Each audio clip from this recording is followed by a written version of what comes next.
मैं भाषाई आधार पर राज्यों का निर्माण जो पहले हुआ था उसमें भी एक यूपी इतना बड़ा प्रदेश रह गया, उसमें एक ही भाषा है, उसको क्यों नहीं अलग से किया गया, ये क्या वजह थी। तो इसलिए भाषा के आधार पर नहीं, डेवलपमेंट के आधार पर प्रदेश बनाना चाहिए। फजल अली कमीशन के रिकमेंडेशन के ऊपर प्रदेश बनने चाहिए और भाषा के आधार पर अगर बनाया जाता तो यूपी का बंटवारा पहले होना चाहिए था, क्योंकि यूपी हिंदी भाषी प्रदेश है पूरा का पूरा, उसमें 20 करोड़ जनसंख्या है, उसका बंटवारा क्यों नहीं हुआ। तो ये सरकार से सवाल पूछने की बात है कि पीछे प्राइम मिनिस्टर से भी हमने ये सवाल पूछा कि वहाँ की विधानसभा ने आपको प्रस्ताव पास करके दे दिया, प्रधानमंत्री ने कहा उससे प्रस्ताव हमने मांगा नहीं था।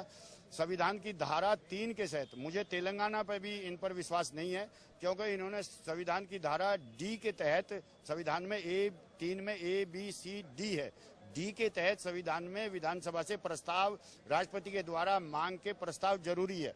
इसलिए अभी भी मेरे को तेलंगाना पर भी विश्वास नहीं होता कि ये तेलंगाना राज्य बनाएंगे।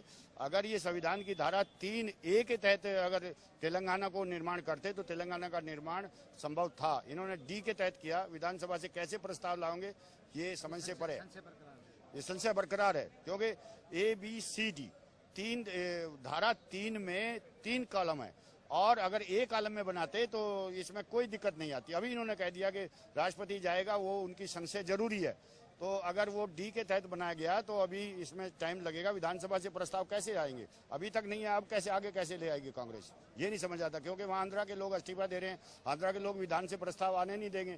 तो तेलंगाना के ऊपर भी मेरे को संशय है और तेलंगाना के लोगों को होशियार रहना चाहिए कि सरकार इस मुद्दे पर अड़ी रहे, सरकार अलग न जाए।